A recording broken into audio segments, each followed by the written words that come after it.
We are back at the Louisiana Superdome. Kentucky's fans want their ticket punched for the regional round to St. Louis. And then eventually on to St. Petersburg, they hope, for another run at a championship.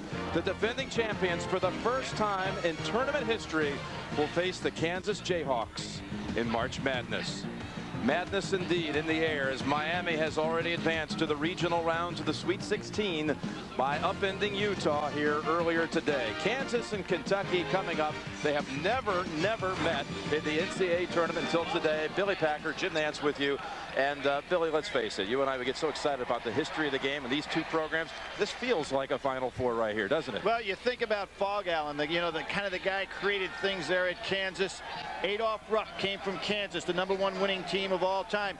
Number 2 is the University of North Carolina, Dean Smith. Number 3, Kansas itself. Heavyweights of college basketball, rich in tradition, going on the line. Can you imagine this is just a second round? It's amazing. They did meet earlier this season, December the 1st in Chicago. Now, Shimu Evans had 11 points, 11 rebounds, but this man, Wayne Turner, who will break a record here today, playing in this 149th game. He led the Cats with 14 points, and they blitzed. They blitzed Kansas, holding the Jayhawks to only 29% from the field. That was the lowest scoring game ever in the grade 8. And how about these coaches, Roy Williams and Tubby Smith? Their thoughts on this matchup today. Well, they handled us pretty easily when we played in the grade 8 early in the year, and it's an 18-point game, and it really wasn't that close. So we've got a major challenge to make sure that our kids think they can beat them. They're a much different team than when we played them back in December. They're much improved. They seem to be much more physical, and that was probably one of the worst games that a Roy Williams coach team had played. We didn't play particularly well either, so it wasn't a very pretty game.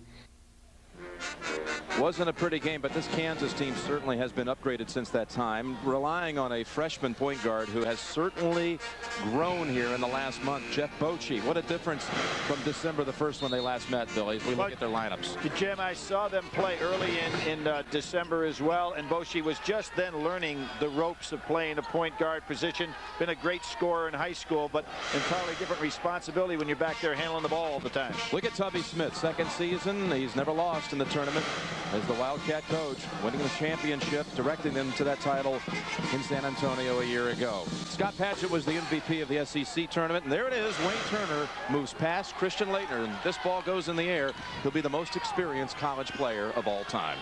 Who would have thought it? Second round, Kansas and Kentucky for the first time ever in the NCAA tournament. How about that? Bradley outjumps Chenoweth. It'll be an interesting battle inside today between those two centers, both sophomores, Bradley and Chenoweth of Kansas. Here's Scott Padgett, loves this shot, in and out, and Chenoweth had position.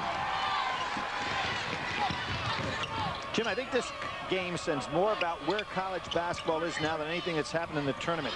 And the fact that you see the Southwest Missouris and people advancing, you see the balance in college basketball. No longer do the power programs rule the game. Bochy, there's the freshman three-pointer. And the Jayhawks, yep, he liked that release, huh? Consecutive streak going on those three-point shots. He's got his hands full here, though, with Turner. You talk about his experience, a very difficult guy to guard on those penetration moves.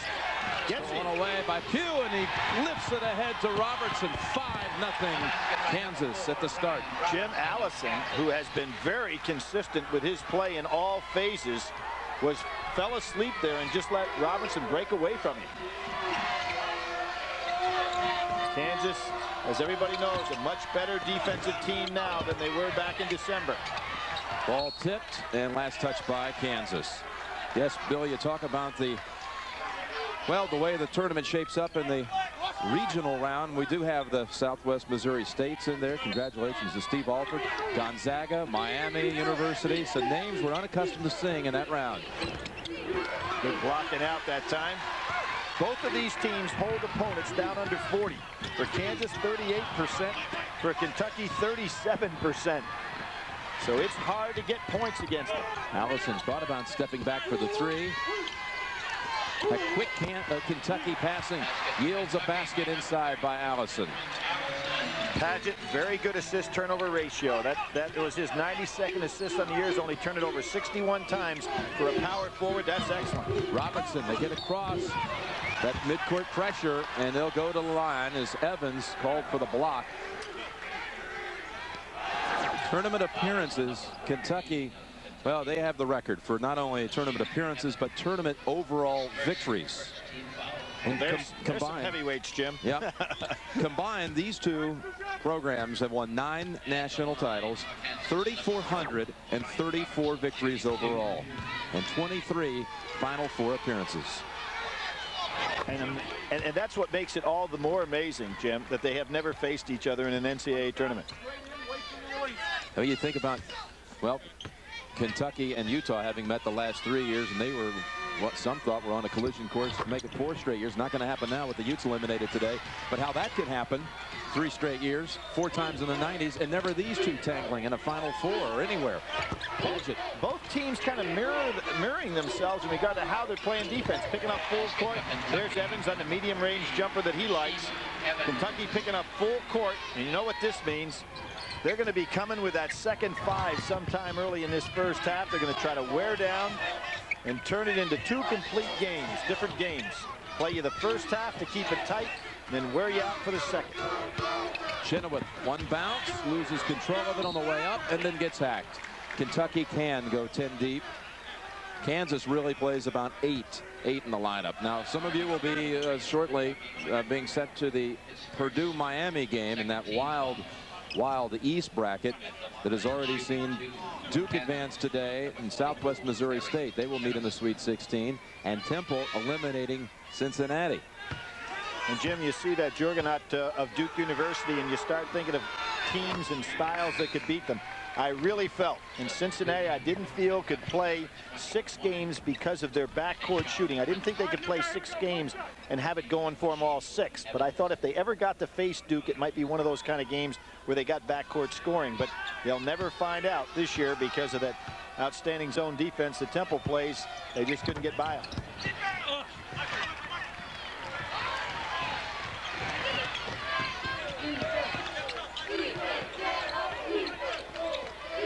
8-4 Kansas and a turnover. Ryan Robertson celebrates. Good defense by Robertson. The back door seemed to be available for Allison. Just the miscommunication on the pass. In their win over Evansville, Kansas, which won't happen today, out-rebounded Evansville 45 rebounds to 15, and Kansas shot 63%. Total dominance in that game on their part.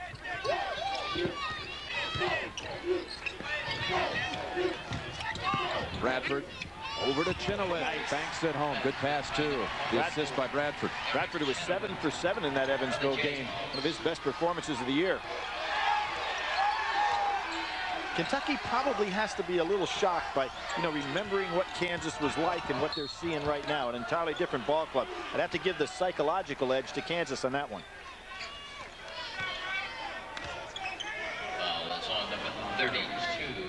Hugh with the personal. It's his first. 10-4 Kansas. A team that shot only 29% from the field against Kentucky in the first game. Held to a season low point total. It held up through the season, I should say, and so did the field goal percentage. Here's Bradley with that 45% free throw shooting. Has looked pretty solid in the tournament. Roy Williams' hair is not quite as dark as it was maybe earlier in the week. Promised his players if they won the Big 12 tournament, he'd dye it black, and he did on Monday. He's been trying to wash it out a couple times a day since. All right, it's a little sloppy on the Jayhawk end that time. Bradford with no place to go. Kentucky waiting for him with 3 men on the defensive end. Game really hasn't settled in yet in regard to what kind of an offensive flow that can be established. Tayshaun Prince, freshman, 21, in the lineup for the Cats. Bradford matching up pretty nicely with him. Prince, pass Bradford, Chenoweth slaps it out of bounds. 13 seconds on the shot clock. Excellent block by Chenoweth. Gives him 77 on the year. Just think of Miami, Ohio, the outstanding defense they played. They only blocked 58 as a team on the year. Here's one guy on one team with 77.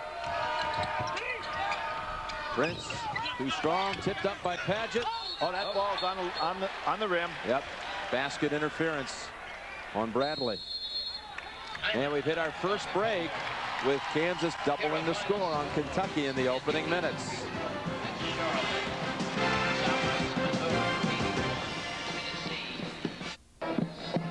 Welcome back to the Louisiana Superdome, where Kansas is having a 5-point lead over Kentucky. The Wildcats today are playing with a very heavy heart. We told you Friday how one of their recruits, 7'2", 285-pound John Stewart out of Indiana, collapsed during a high school game on Friday and passed away. Tubby Smith, after the New Mexico State game, broke down in the locker room telling the players, and several of the players are having a very difficult time. The younger players like Tayshaun Prince, they will be wearing black patches on their jersey today and have decided to dedicate their season to John Stewart. Jim? They felt that John Stewart was already a part of this team. Living in Indianapolis, he was able to come to 4 or 5 Kentucky games this year. And there's a jumper by Ryan Hogan, who's come in for the first time. In fact, all the starters are out of the game for Kentucky. They've got Kamara and Smith, Prince, McGlure, and Hogan, who just hit the 3 in the lineup for Kentucky. Hogan very impressive off the bench in the last game as well. Chenoweth stepping outside, and this is what we expected Tubby Smith to do. He just tries to wind you on down here in that first half, playing a lot of people. It worked out very effectively for him. Remember last year, he was very patient with his team in the first half in each and every game in his drive to the national championship, including the big comeback against Duke. Hogan rebounded by McGlure. Good idea by Kamara. Get it back out and set up. McGlure backing in on Chenoweth.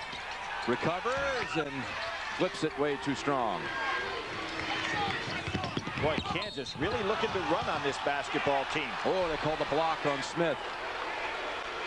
Emmy Award winner John Larroquette returns to television as a Royal Pain, and innkeeper with an attitude. Don't miss the series premiere of Pain Monday. That's tomorrow, March 15th. That's the premiere date of Pain, following Raymond on CBS. Jim, you know, with the great traditions that these two schools have, Kentucky has a lead 18-3 in overall games played, but probably one of the games that was the most bitter game that they've ever played is in Roy's second year when Kansas beat Kentucky 150-95. There were a few people that remember that around Wildcat country, huh? Yeah, 1989 at Allen Fieldhouse, and Tubby Smith was an assistant for Rick Pitino that year, and he had been out scouting, and he arrived late for the game, and he walked in and looked up at the scoreboard. He thought it was some kind of malfunction, from what I'm told. Those are records. That's one of those where you may think you're up 95-50. You don't realize that the 100's not up there, you know? Yeah, the scoreboard doesn't have the ability to put a 1 up there. And you're real happy till you find out, hey, you're behind. Well, we've got the 1 seed in the Midwest down early, 12-8, and a traveling call here. Roy Williams changes defenses, goes zone for the first time. So he's going to go ahead and change his defenses, where Tubby Smith is going to change his personnel. Kentucky's only made 3 of 12 from the field and turned it over 3 times, as many turnovers as field goals. Kenny Gregory in the ball game now. Gives some instant offense for this team. Pugh had his first double-double of the year on Friday. First of his career. Yep. 15 points and 10 rebounds, and that shot goes awry. Smith at the other end. And out to Robertson. Boy, Kansas really looking to make this a run-shoot type basketball game. Forcing Kentucky back takes away any opportunity if Kentucky doesn't score to get into their press. Robertson banks it home. 8 points. 8 points for Ryan Robertson. A senior with a lot of tournament experience himself. We talked about Wayne Turner. Ryan Robertson right on up there, chasing Danny Manning to be the all-time number of games played at the University of Kansas. Chenoweth. Bang bodies down low. One was whistled for it. And a greeting for Lester Earl, if you want to call it a greeting. Also coming in, freshman Marlon London for Kansas. Earl, a Louisiana native out of Baton Rouge, first recruited and signed with LSU. Later, his recruitment process landed LSU on probation. And they're still bitter about that down here in Cajun country, blaming Earl He's been booed every time he touches the ball. Good recognition We by got a player stepped on accidentally by McGlure. that was Robertson, who was down on the floor, and no fault of McGlure's. He came right down on his head. Robertson in some severe pain here, and that was a good recognition by Kamara there, that realized he was being played by a much smaller player here and takes Robertson right on inside. Now watch what happens here. Here comes McGlure up. No intention whatsoever there to hurt anybody. Matter of fact, he reached down to try to hope that Robertson was okay, but a little shaken.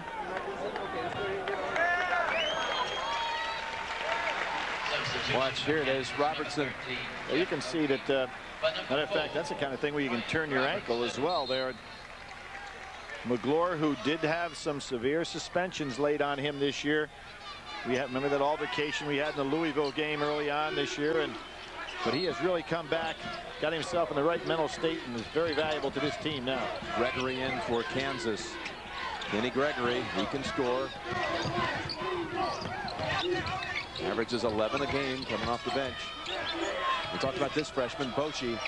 The other freshman on the floor, London, has also come on. Much greater performance than when they first played Kentucky. There he is. This Gregory coming in, the sophomore. Well, there was a mistake, in my opinion, on the part of Kentucky. Pugh is not going to take that ball all the way and make a tough driving shot. He's looking to pass.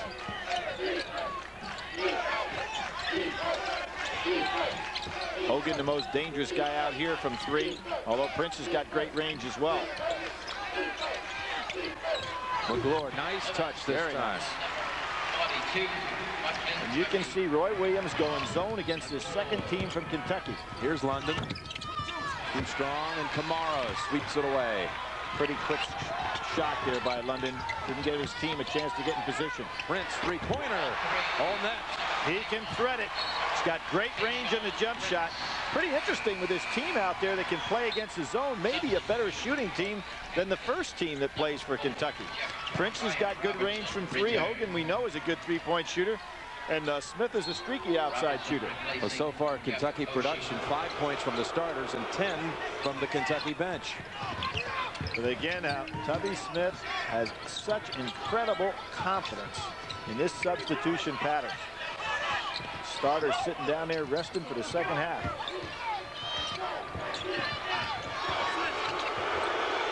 Boy, Earl gets no relief, does he? Nope, and it will stay that way until they leave town. 10 seconds on the shot clock. Look at him. Robinson rejected by McGlure. He can do that with the best of them. Chenoweth will come back in for Kansas. And Jim, remember against New Mexico State, the score at halftime? 34. Yep. Exactly.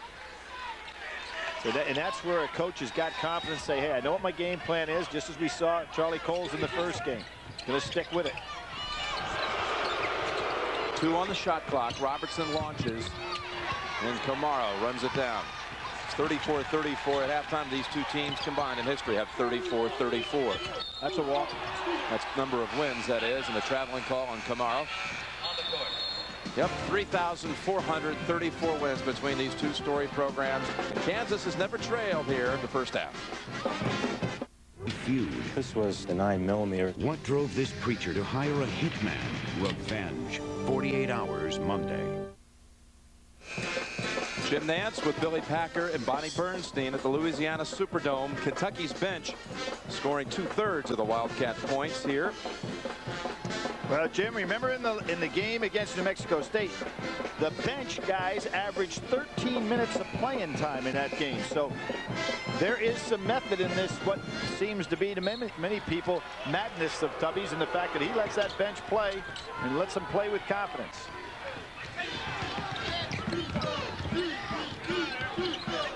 Boshi is out of the game. Starting point guard for Kansas. London, freshman, jumper, 3. Young man's been very confident with his game. Had 8 points, 5 rebounds in what was somewhat limited playing time against Evansville, but was very solid in that ball game.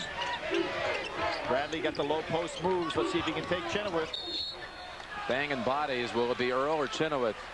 It's Earl slapped with that one. Well, there's no help down there, no doubling down on Bradley at all. I think if that's going to be the case, Kentucky can use that to their advantage. because Bradley has excellent low post maneuvers, and that could get Chenoweth in some foul trouble. Let's see if they go to him quickly here. Interesting, against the first team, Kansas man-to-man, against the second team zone.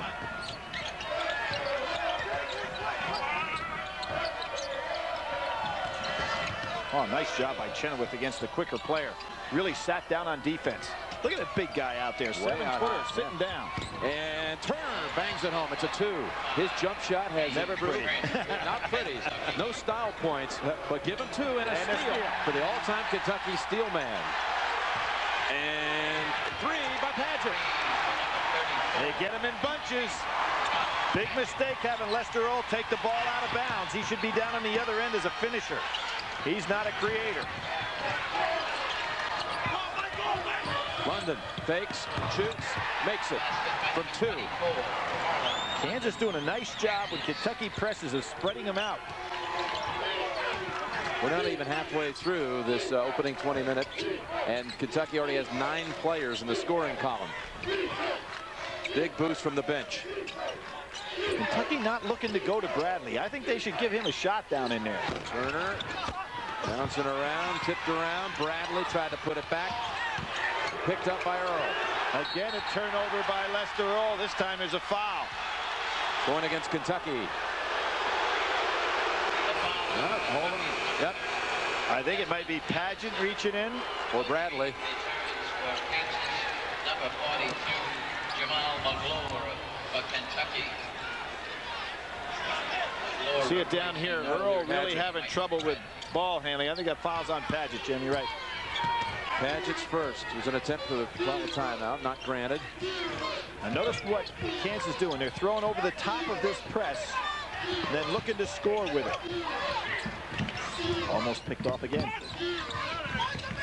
Bochy with the 3. Great rebound. And dribbling out of traffic, drawing the foul. Turner.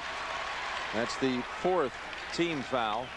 Number 24, Marlon London. Jim, we talk about tradition and history. Wayne Turner's the first guy ever at the University of Kentucky to have 1,000 points, 300 rebounds, 400 assists, 200 steals.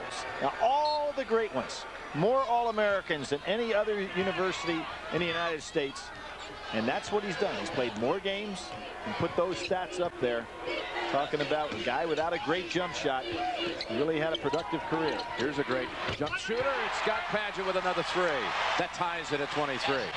And if you're Roy Williams, you got to be concerned. When Kentucky hits well from the outside, beyond 3, they can play with anybody. That has been their nemesis in games they've lost this year. Gregory lost it going up. Last touch by Kentucky.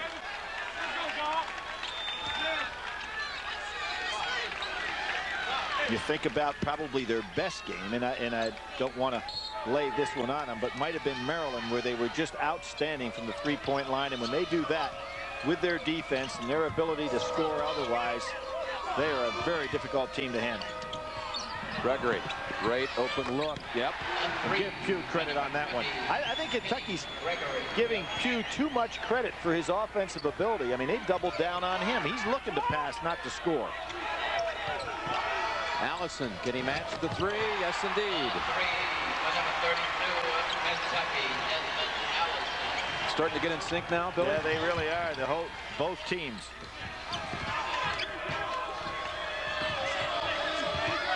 Chenoweth has not touched the ball. McGlure doing a good job on him. Bad shot by Gregory. Nothing there. Evans broke ahead. Allison on the other wing. Back to Evans. That's Kentucky basketball right there, folks. Beautiful. 3-on-2 break. Turner with the perfect pass. Evans likewise. Chenoweth, 3 at the other end. Roy Williams got to go a 20-second timeout. His guys are taking bad shots. You can't afford to do that against Kentucky. London saves it without going out, then tosses it out. Wow, we've got the under 8 timeout. Kentucky with its largest lead. It's just a 2-point edge here in the first half.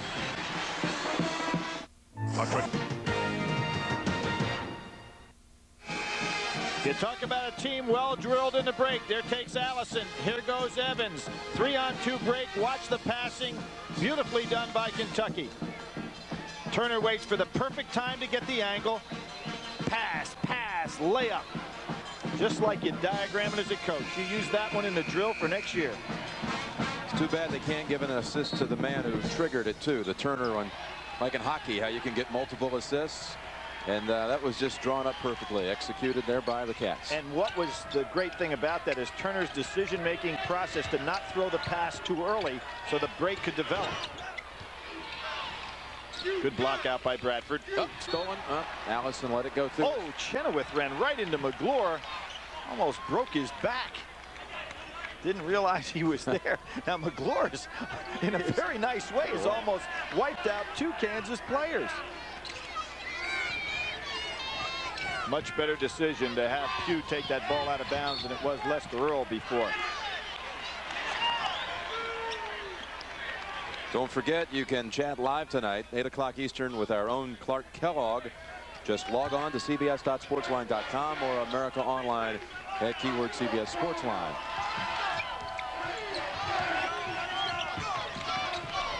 Chenoweth been very much outside in this ball game. Needs to get down in that low post to make McGlure guard him some. Pugh off the glass, and Kansas ties it at 28. Pugh was 6 for 8.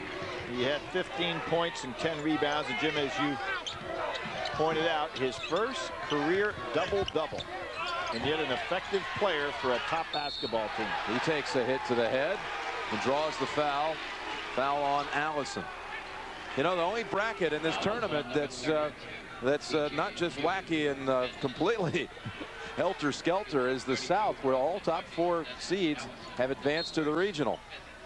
Everything else is broken up, and it could, in fact, in the East be, if Purdue wins against Miami, I mean, Duke would go to the Meadowlands, not even have a top 25 team in the grouping there. The only warning would be, and as great as they're playing, I can remember a team called Kentucky in 1993. Outscored opponents by 36 a game going into the Final Four. Everybody had awarded them, and here's Wally Serbiak.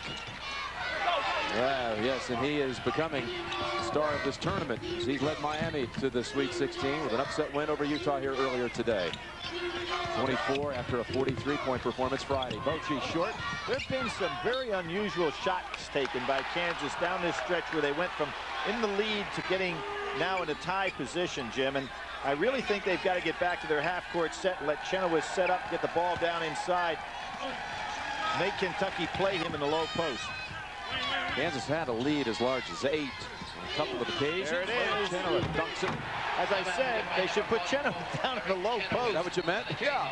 I mean, you've got to take advantage of your low post player if he can catch the ball and score. Then you'll get some of these jump shots. Big solid screen.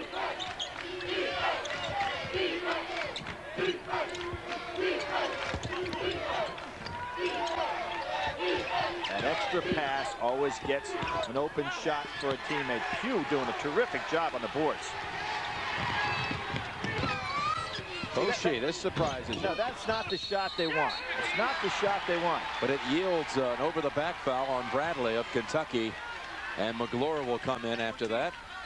That's the second on Bradley.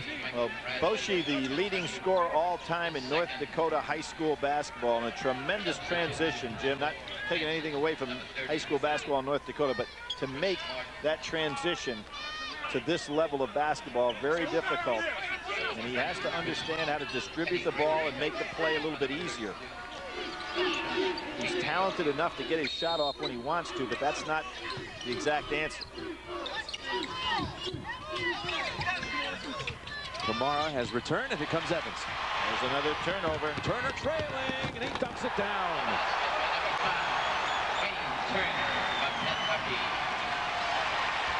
You're playing against seniors out here. You know, this kid, MVP of the Big 12 tournament as a freshman, but he's playing against MVPs of tournaments that are seniors. Talking about Bochy of Kansas, number 13. And I'm talking about Padgett of Kentucky, so it's Paget that have been seniors and played all these games. You have to think out there. Chenoweth with a nice turnaround. Player you said could be the greatest center when his career's over at Kansas. Outside of Wilt. This side of Wilt. First Wilt followed Lavella. Two former MOPs of the Final Four. Clyde Lavella leading his team to a national championship. Wilt didn't, lost in that triple overtime to North Carolina, but he was the MOP that year of the Final Four. Evans was on the line. That's a two-pointer. We've had 5 ties here in the first half. Bradford move. We'll shoot 2. Really, to summarize this tournament, Wally's World will open up in St. Louis starting on Friday.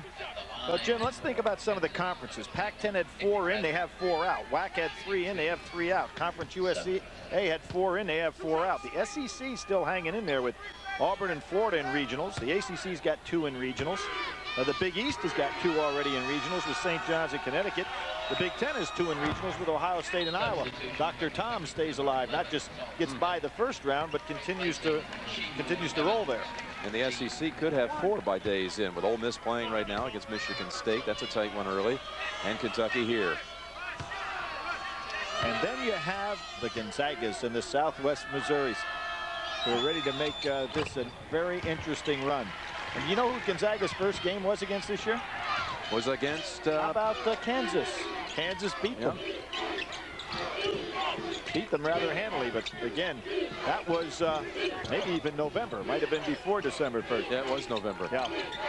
Could have 4 Big Ten teams in, too, by days in. Purdue's right now playing Miami, Florida. Nice hook shot. That's 2 in the game now by McGlure. Kansas may have to give Chenoweth a little help there. Look at that hustle. Oh, and Saul Smith bleeds. Hey, wait a minute. I may have touched Robertson's hand. And you know what he gets? He gets a little help to see if one... Yes, sir. It's the overturn. How about that? Good, smart play. Son of a coach. He makes the play.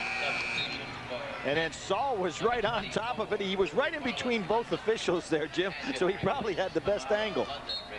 Look at McGlure's buried underneath the bench there. Good thing he didn't hit one of the legs of the table. He's been on the floor or involved with collisions on the floor throughout this first half.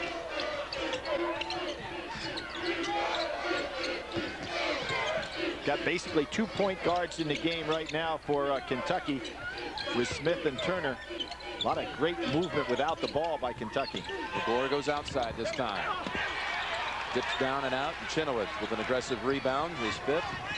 You know, Chenoweth been on the floor a lot, Jim. He's having a battle against 2 different centers. And not able to climb the ladder high enough to get that. Maybe that's fatigue. He wasn't quite there. That pass was not that far offline. Chenoweth has 9 points and 5 rebounds. Kansas and Kentucky all tied at 34. Kentucky tied with just under 4 minutes left down in New Orleans. Wally Szczerbiak, the hero of the Miami-Utah game. I guess it's probably not sunk in yet, huh? No, it hasn't. And watching these 2 teams play, thinking we're going to play one of these 2 teams with all their storied past is going to be extra special, and I'm really looking forward to it. Quick rise to stardom for you. I know you came out to scout these 2 teams, but you've spent more time signing autographs for little kids. Have you even seen them? I love it. You know, that's what it's all about. I have no problem making kids happy, and, you know, I'll watch this game on TV if I have to. I don't know if you've heard the song Meet Me in St. Louis, but it's pretty appropriate. Wally, thanks. Jimmy? Bonnie, why don't you hum us a few bars there? Oh, come on. You know I have a terrible voice. Let Billy do it. He can't sing either, but, you know, he's sitting next to you. All right, Billy. You know, I'll get off of that one. But how about Wally Szczerbiak? Does it conjure up a few... 1979. I thought that might be on your mind. Yep. Well, how about the stories that are developing? Steve Alford, you know, took Indiana, national championship team. His dad's coaching with him. Kid from Indiana. So many neat stories here developing in this tournament.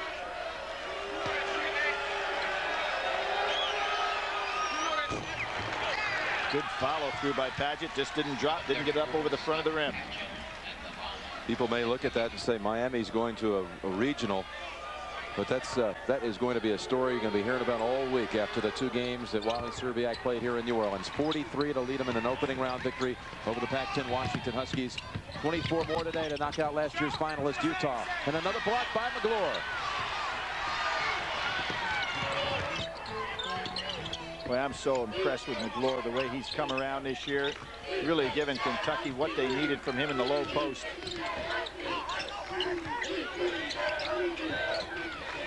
Smith. He's a good shooter from there. Yep. And off a screen, had an open look. Three-pointer. Had 17 against Ole Miss. That's doing pretty well today.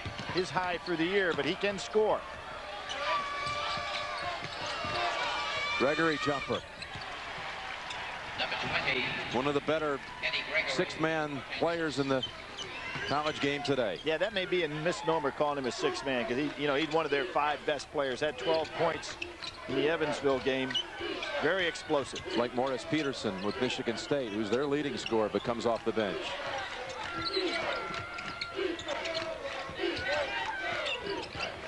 A little half hook. Left-handed this time, and it rolls off the rim. Approaching 2 minutes to go in the half. It's been a tight one throughout.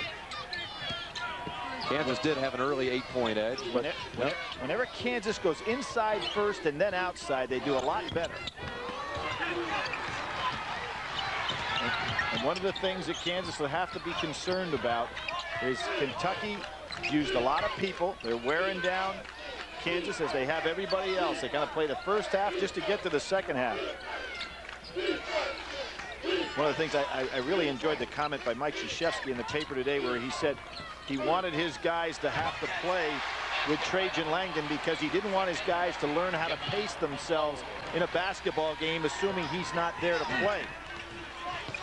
McGlure with another basket inside. 6 points off the bench. Pump fake, but nothing there. Gregory used his ability to jump, hang in the air a little. Coming up, Pennzoil at the half. Greg and Clark will get you caught up on all the scores and highlights of the 1999 Men's NCAA Basketball Championship. That's all coming up on Pennzoil at the half. And if you're Kansas right now, I think what you want to do the rest of the way, Jim, is use a little bit of clock. Kentucky can score quickly. They've got 4 points, a pretty big working margin in the ball game right now.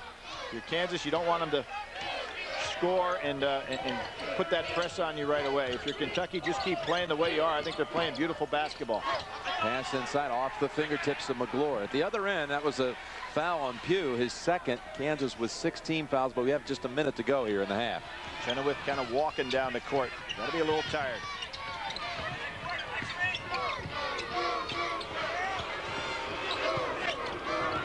Oshie's got to switch. He's got the big guy on him. He got to keep the ball and back it out and then go by.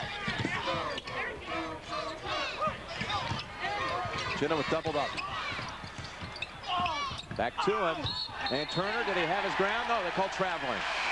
Substitution for Kentucky, number 32. And Jim, there was a case where Kansas had Kentucky right where they wanted them, but Chenoweth couldn't get the ball back on out. He had Boschee wide open for a jump shot.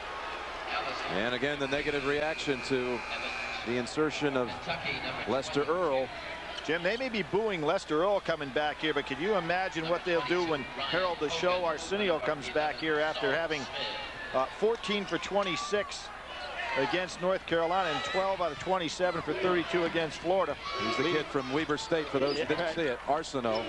Arsenault from right here in New Orleans. 68 in 2 games. I thought for a minute you were talking about Arsenio Hall and doing a little martial law promo. No. I thought, okay. Final 20 seconds of the half. Lester Earl slipped. Oh, McGlure so acrobatic. Kentucky will get the last shot, it appears, with 12 seconds. Oh, a timeout, 20, called by Tubby. You know, Tubby does this a lot, doesn't he? He has a pattern. He loves to call that timeout and set up that last shot. Look for the double screen with Paget coming over the top. Billy, you've been here for it. We've seen it. The tradition, the tournament heritage right here in New Orleans. Let's look back at some of the moments in New Orleans. The tie, 18. Shot. Jordan. Michael Jordan. Oh, he threw it to the wrong man. He threw it to Worthy. Over. Smart takes the shot. Indiana wins the championship. Keith Smart is the hero. Number brings it into the front court. They have no timeouts remaining. Oh, he causes too many timeouts. That's a technical foul. Last held here in 1993, the Final Four, with North Carolina and Dean Smith winning his second championship. 22nd timeout now utilized by Kansas. I think what Roy Williams wants to do, because these guys go over film after film after film to know what Kentucky likes to do in this situation. Set play, and Kentucky's been very effective at this. Look for a guy, if they put like a Hogan in the game, and I think he is in the game, or a Paget coming off a double screen up top looking for the three-point shot.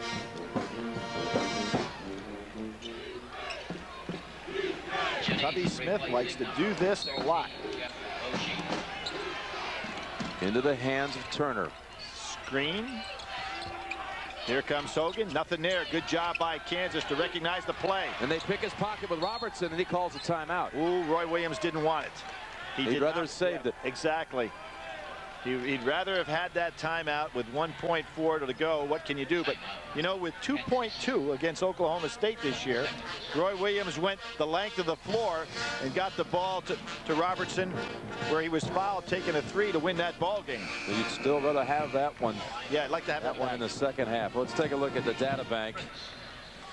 In this brief break, most tournament wins, Kentucky with 82, and Kansas is 5th.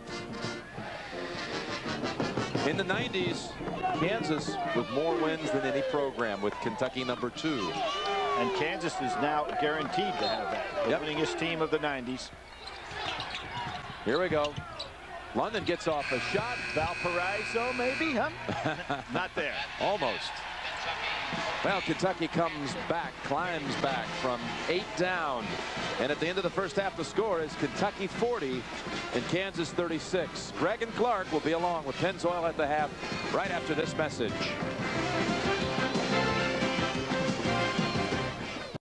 Arthur Anderson, Propecia, and by the United States Air Force.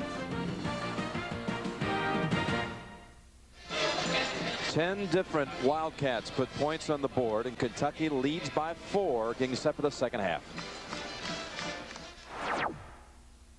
Pepsi One presents the Virtual Playbook. Jim, one of the things that I think Kansas has to do early here in the second half is to go inside to Chenoweth. Here we see Bradford on a drive, dishes off where Chenoweth really makes himself active inside, puts the ball back in the basket. We'll see it right here. Drive's going to come here. Chenoweth holds his ground. The dump goes right inside, right into the basket. Kansas is best off if they go inside first and then outside. And what they have a tendency to do, particularly with their young point guard, freshman point guard Boucher, is put the ball up too quickly before they give the inside an opportunity to operate. You felt early that neither team had really kind of found the flow, but they got in sync late in the half. And what do you expect we'll see here in the second stanza? Well, I think that Tubby Smith has got his team right where he wants it. He was able to use that substitution pattern he has been very effective with throughout the SEC tournament, and of course here in the NCAA tournament. And I think they'll continue that. He goes back with his starting 5. For Kansas, again, I think that their key is, number 1, getting the ball in bounds and not getting caught on the press for some cheap baskets. And again, getting the ball inside here early in the second half. Make Chenoweth effective. There they go, down inside. Chenoweth flips it too strong. Bradford soars, puts it back off the glass for 2. Good things happen to Kansas when they go inside. Final 6 minutes of the first half. Kansas hit a down stretch. Scored only 6 points the last 6 minutes and turned it over 6 times. That gave Kentucky that lead at halftime. Quick pass, Bradley to Paget. He's stuck. See, with Turner, you can afford to double down because he does not want to shoot the jump shot when the ball's thrown back out to him. Bradley, fade away, and a push-off. He'll go to the line. Pugh had pretty good defense there. Didn't need the shove. You know, Billy, we were earlier dissecting the South, where all top 4 seeds advanced. Not the case in the West. Look at this. The 1, the 5, the 6, and the 10 advance now to the regional in Phoenix. And had Weber State found a way, then that overtime game against Florida win. Very close. Had they won, you would have had a Weber State-Gonzaga Sweet 16 matchup, meaning one of the two would have been just 1 game away from going to the Final Four. Well, Jim, one of the things that I love about it is nobody votes you forward. This is not college football. You know, you've got to play the games. You've got to prove that on that given day, you're the better team. here's the press. Very effective. Nobody coming back to meet Pugh with the ball. And they have to take another timeout. A minute into the second half, they had that 20 that they burned with just 1.4 to go in the first half. They're out of 20s now. Jim, one of the things that jumps out at you when you look at the halftime stats are the field goal shooting percentages. For Kansas, 48%, and for Kentucky, 50. Now, these are two teams that hold their opponents below 40% shooting, so pretty effective first half offense.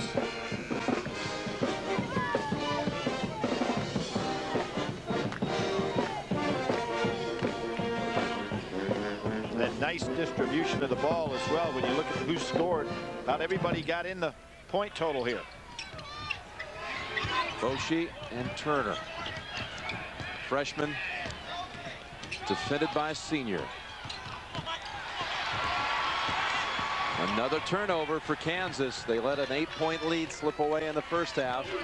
And now Kentucky with a 3-point lead just a minute into the second half here in New Orleans. So she's getting an education here. When you get by these guys on the press, you got to start setting up in your half-court set. He tries to break for the big play all the time. Just not effective against experienced players like Kentucky has on the floor. Bradley comes around, but no, he traveled. He traveled. A lot of nice low post moves by Bradley. Ole Miss with a 3-point lead over the 1 seed in this Midwest bracket at halftime. There's Bradford showing a touch from the outside. We didn't see that when he was young. And how about Purdue, 15 ahead of Miami at halftime. Again, that East bracket could have only one team ranked into the regional round. Duke, the #1 in 3 non-top 25 teams at the Meadowlands, and Purdue holds on. Gene Cady, whose club really was struggling in February. Well, some people wondering if they even belonged in the NCAA tournament. He's had so many years where he's taken the Glenn Robinson type teams and say, gee, he just didn't quite get there. This year, looks like he may get there with a club that was struggling. And you saw the Miami score where earlier today, Wally Szczerbiak and the Red Hawks ousted Utah. And they're becoming another one of these great Cinderella themes. And Szczerbiak certainly becoming a hero in this tournament. But I really think Roy Williams has got to set the freshman down. He's trying to do so much by himself. He's costing his team dearly. Evans scores on the inside. There it goes again. Very dangerous pass. Bradford. Would have been some basket had it gone. Kansas ball.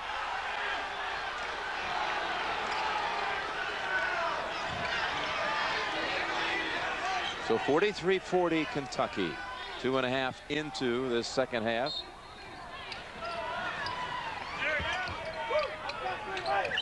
And I think for a couple of reasons, Kansas would want to play this game half court at a time. Kentucky's got more depth. Ryan Robertson ties it with a 3. And there's what Kansas does well. When they can play half court at a time and not get in a running game with Kentucky, very effective. It's the 7th tie of this game. Evans in the lane, turns around for 2. Amazing shot over the 7-footer.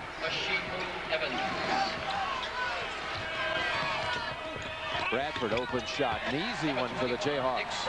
Attacking against the press. Roy Williams obviously has a different game plan. For a moment there, this was the pace of that game back in 1989 where Kansas scored 150. Yeah, but I just think that that's exactly what Tubby would like to see happen. And there is a foul, and Pugh doesn't get called. Runs through the screen. Pugh and Chenoweth both have their fists up asking to come out of the game. As I said, this plays into Tubby's hands. You try to run with this team. Boshi. No, sir. And a reach in on Bradford. Pugh is exhausted out there. He has to come out. He's just trying to get his breath here. We're only into 4 minutes in the second half, and he's going to sit down. And Tubby's going to counter with 5 Absolutely. players. Brings in the second unit. Pugh, the only substitute for Kansas. It's Gregory who comes in to replace him. And there's Bradford bending over, getting his breath. The guy that's shown more stamina than anybody else is Chenoweth, which is amazing for a 7-footer.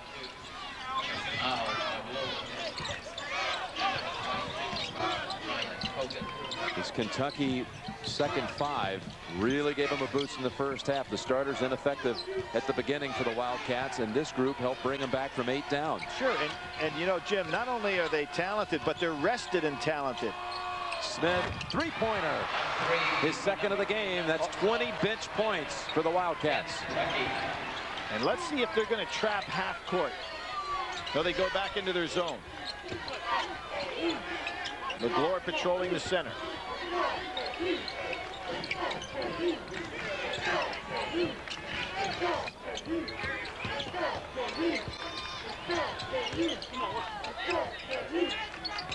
Ten on the shot. Peterson splits the defender, sets up Poche for an open 3. That ties it back at 48. Isn't it amazing? Every time Kansas will be patient, get 3 or 4 or 5 passes in the half-court set, they're effective.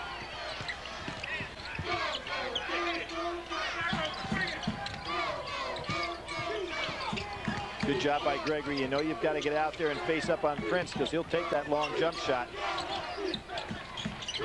Tomorrow tipped up.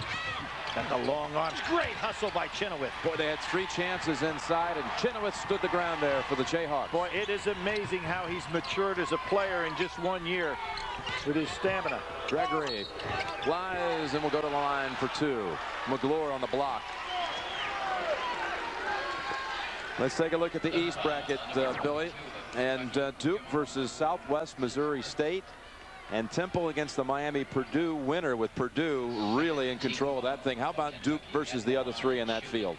Well, obviously, as we've all said, that Duke was the prohibitive favorite coming in. I'm going to remind everybody, 1993, this very Kentucky team, they had a 31-point scoring margin average going into the Final Four in regard to the games that they won in the NCAA tournament leading up to the Final Four. But what about that regional? Here, that was a Final Four where they swept 4 games. How about against those 3 teams? Well, Jim, they're the favorite team. They've been better than anybody throughout the course of this year. What about Alford's team, the way that he's got Southwest Missouri State playing? I don't care about any team. I mean, if Duke plays Duke's basketball, I go back to the story. Did you pick Duke not to get to the Final Four? Yeah, I thought Cincinnati beat them, never even got to play them. But, you know, I go back to that story that my wife said to Mike Krzyzewski back in September.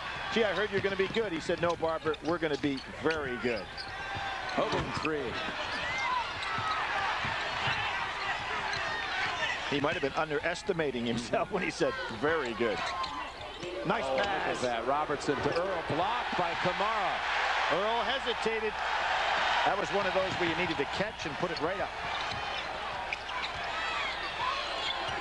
Kamara listed at 6'10", Jim, but he plays like a 7-footer, just like Chenoweth. When he develops, as they all do in this Kentucky system, look out. That's sophomore and junior year. Traveling. And we're seeing a lot of freshman mistakes in this game. Trying to do too much too quick. Robertson comes into this game, 103 assists, only 47 turnovers, a perfect pass. Lester Earl wasn't ready for it, and that little hesitation cost Kansas a basket there. It's a beautiful no-look pass. Look at the bobble in the hands, takes too much time to develop, and there's the block from the weak side. We talked about how these 2 programs are so connected, with Rupp having played for Allen at Kansas. And this is the 22nd meeting between the 2, with Kentucky leading the all-time series 18-3, but they have never, until today, met in the NCAA tournament. There's Kentucky. They pick up full court pressure. Kansas goes over the top of the press. Then Kentucky drops back into their 2-3 zone. London's been pretty effective as a shooter. Dangerous pass. Another steal. I think everybody underestimates the anticipation ability of Turner and those long arms that he has. He plays a lot taller than he looks.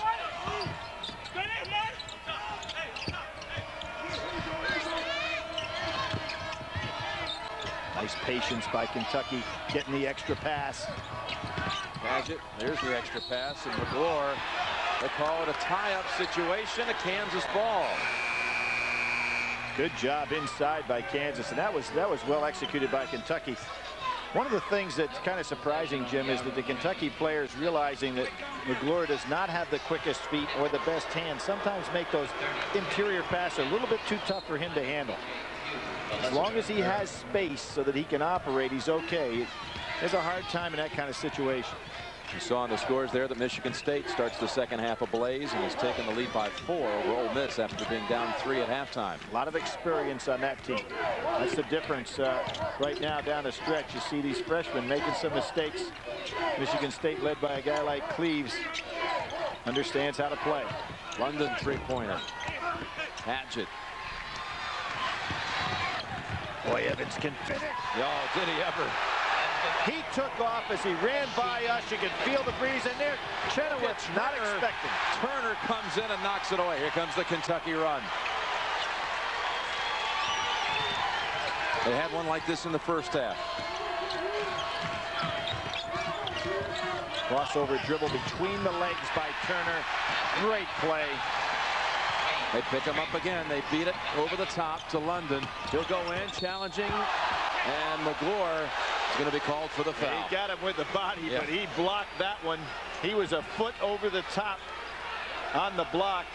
Unfortunately, hit with the body. London thinks he's got it. Look at this. This is all ball, but he did get him with the lower body. Most of the time, that's not called. Boy, Turner putting on a show out here, isn't he? Seems to do this, Billy, since his freshman year.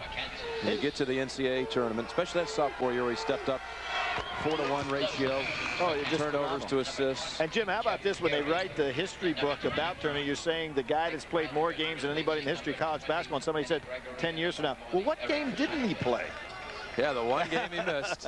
And he told me yesterday, I was visiting with him, that Coach Pitino kind of warned him that he probably wouldn't be playing in that game. And Anthony Epps went all 40 minutes. Championship game 96 against Syracuse. He said, you know, we're going to have to beat him with the outside shot. And hey, look at what Coach Pitino got out of Epps. He made 7 threes that night. Right. And Turner, that's the only game he never played in. I don't think anybody's questioned what Rick knows about basketball. No. So, you know, you'd say, yes, sir, Coach, and sit down. Brilliant basketball mind. And Pugh over the back. Good job. Good job. You know, we saw Wally's World here in game 1. And here's Wayne's World. It says Wayne Turner's arm. Will we have Wally's World and Wayne's World in St. Louis? We'll see.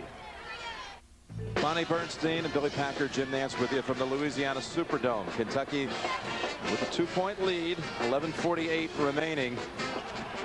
And do you see anything at all that's separating the two right now, or we could see that would separate the two down the stretch? Well, Jim, the thing that jumps out at me, since they're both shooting a good percentage, are turnovers on behalf of Kansas when they try to force tempo in this game. And also, you have to figure that Kentucky's got an advantage here in regard to stamina because of that outstanding bench that they've got in numbers. Evans, and a 4-point advantage now. 14 for Hashimu today. And you're looking out on that floor, 3 guys that have played on a national championship team in Evans, Turner. I'm talking about played a lot on a national championship team. 3 seniors. Not many people can have that kind of experience on the floor in this NCAA tournament. Talking about Padgett and Turner and Evans. And certainly McGlure's been around to taste that championship glory too. Just this man right there. You saw him for a moment, Desmond Allison. He's a freshman.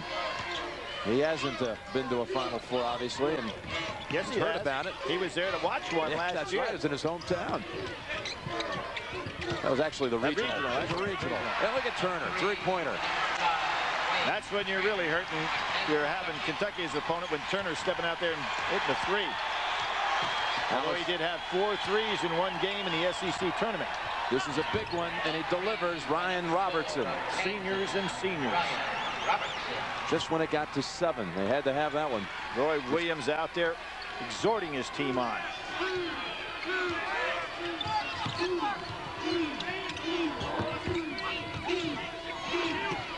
Underneath Evans, blocked by Chenoweth. No call on the play. A lot of body on that one. I was surprised the pass went inside. Kentucky stays in that zone. Chenoweth having a hard time touching the ball. Bradford came back to get it, and what a save. Chenoweth wanted the lob. Boshi, that's a tough shot. I don't like his shot selection at all in this game. Kentucky ball. Jim, there's where in another year he'll have the experience to know, hey, this is not a good shot for me. My team's not ready to rebound it. Pull the ball back outside. He's 2 for 9 now. Pull it back out, set up, get good floor balance. Here's a lob off Evans and off the backboard, and here come the Jayhawks down 4. If you're Tubby Smith, you say, I don't want McGlure making point guard passes. Robertson again. Hit this time. He'll shoot 3.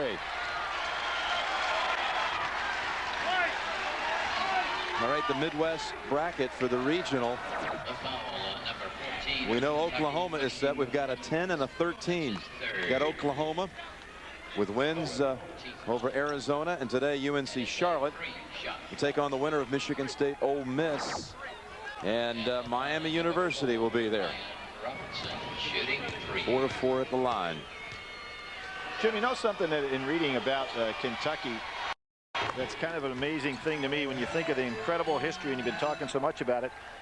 1998 was the first time Kentucky ever won the SEC regular season, the SEC tournament, and the national championship. You know, there's 7 years that they've won the national crown.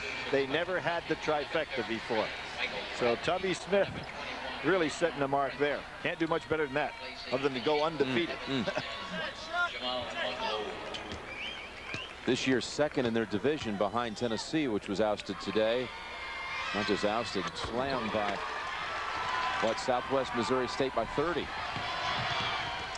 Tennessee finished ahead of Kentucky in that division, that Eastern Division. Here's Allison. We were talking about his attendance last year in Tampa. That's his hometown. Side of this year's Final Four, of course, in St. Pete. He was there to watch Kentucky beat Duke in the regional final last year. Nice pull down by Pugh. Got that little rest that he needed. This run, Billy, right here could give him the lead. Boshi, 2 for 10 now. Just can't hit it. But that was a good shot. Oh, an illegal screen by Allison down inside. That's a big turnover in a game like this. Kind of an unnecessary screen. Tonight on CBS, in Alaska, the only thing better than finding oil is not finding oil still polluting the state 10 years after the Exxon Valdez. That's tonight on 60 Minutes. Well, I just liked a great coaching thing that happened right there on the floor. Roy Williams directed all his attention to this young man right here, telling him, hey, keep in there and fire up those shots. You want to give confidence to a guy's having an off day. Teddy Dupay yesterday for Florida was having all kinds of shooting problems. He stuck with it, and you know he can shoot the ball, and eventually he started hitting. Robertson and Kansas with 9 unanswered, just when Kentucky had its largest lead of 7. There's a senior that doesn't want to play his last game today. 20 points for Ryan Robertson. And I don't mean he doesn't want to play this one. He doesn't want this to be his last one. He's played on Kansas teams with more talent and more promise and more expectations, but they never got to the Final Four in Ryan's first 3 years. Absolutely. When you start thinking about the best teams of the 90s with Pierce and LaFrance, you have to think that Kansas was right up in there, but they did not win a national championship team with them. They were #1 seeds the last 2 years, yep. Kansas. That's 4 on Bradford. Gregory in for Kansas. Boy, if you're Gregory, you just want to contain Turner. Don't try to steal the ball from him. Prince, 3. He likes that shot. And a Kansas run that could be added to. They've got a 5-on-4 here. Boshi, is this the time? Nope. Boy, he just cannot get one to fall. Chenoweth fights for it and loses control of it out of bounds. Boy, that's 2 wide open jumpers for the freshman. Big shots.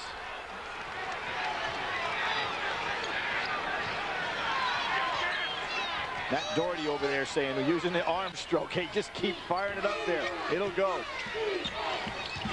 Try to give him the will. What's happened to Kentucky here on this 9-0 run? They've made some mistakes away from the ball, Jim. Really haven't, you know, they've turned the ball over without getting shots. Padgett, a senior, will go to the line for 2. Could tie it.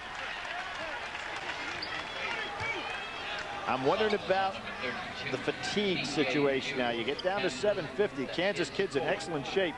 The Kentucky puts a lot of pressure on your ability to have some legs at the end of a ball game. And they've got 2 in foul trouble on the Jayhawks side. 4 for Pugh and 4 for Bradford. Padgett, the MVP of the Southeastern Conference Tournament.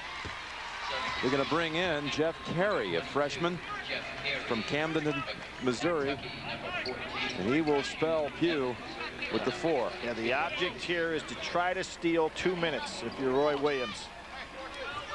And this is asking a lot. I'm kind of surprised that Lester Earl wasn't the man to come in there with a little bit more experience. But we do have more size here. It's an important couple of minutes for that kid. And the tip out. Yep. And Kentucky down 1. Padgett just 1 of 2 at the line. Prince realizing he can post up on the much smaller Boshi. Padgett with Carey on him. They never could get Prince down in the low post, and I'm sure Turner would like to see that setup, but just can't get it. Padgett gets free on the wing, and the 3 gives Kentucky the lead back. How often have we seen Turner penetrate and dish back out? And there are 2 guys, again, with the experience. 2 seniors understanding how to do it with the clock winding down. 7 minutes to go. It's been a great one, as we expected here in New Orleans. Kentucky leads by 2. 9 ties and 5 lead changes. Where's Kansas going here on this possession? They've got a mismatch down inside. Turner's on Chenoweth. If they can just lob the ball up in the air, he's got a small man on him. Gregory gets stuck, but gets the roll to tie it at 61. A 10th tie of the game. Sensational individual effort there by Gregory, just hanging in the air.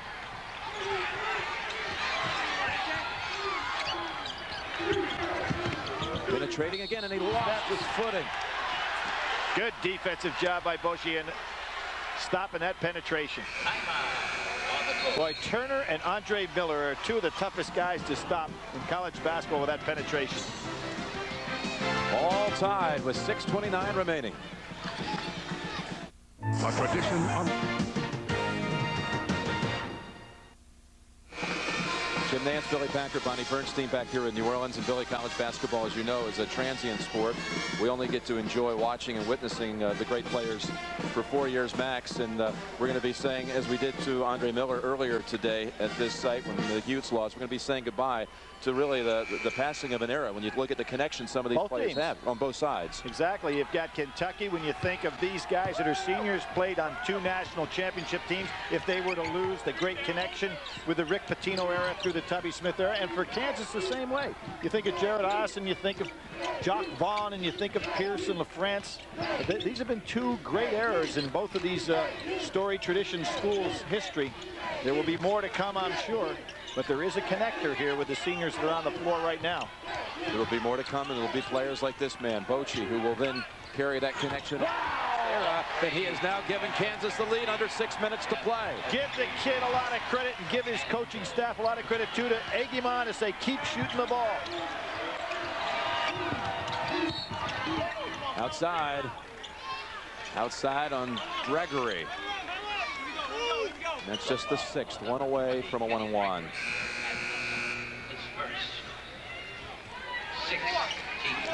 Jeff Boshi, the freshman point guard for Kansas, has struggled, but he just hit a mighty 3 from way out to give the Jayhawks the lead. They trail by as many as 7 points in the second half. And everybody high-fives Carey as he comes off because he did exactly what he was supposed to do. He didn't get any rebounds, didn't block any shots, didn't score any points, but he got 2 minutes down for Pugh. And look at Padgett's shot drop. He has a chance to tie it again at the line. And got that off despite getting hit on the body and Chenoweth's hands in the way. Watch this power move. Sensational play. This is a terrific play by Padgett. The young man who almost eliminated his career at the University of Kentucky after his first year and not paying attention to academics, and now is an outstanding student. Tie game. Well, 2 different ways to get 3-point shots. A freshman from outside downtown and a senior on a drive. Gregory can lead. That's going to be intentional. Oh, boy. That will be intentional. It will be 2 and the ball out of bounds.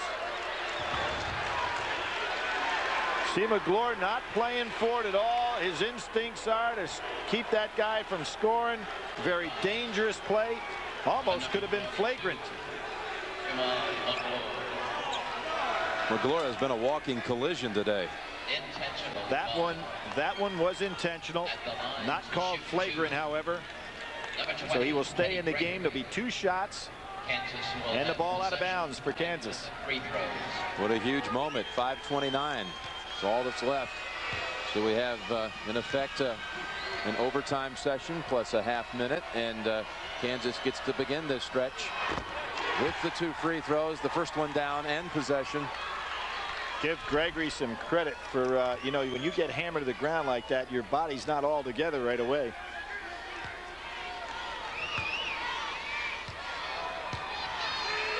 Taking his time.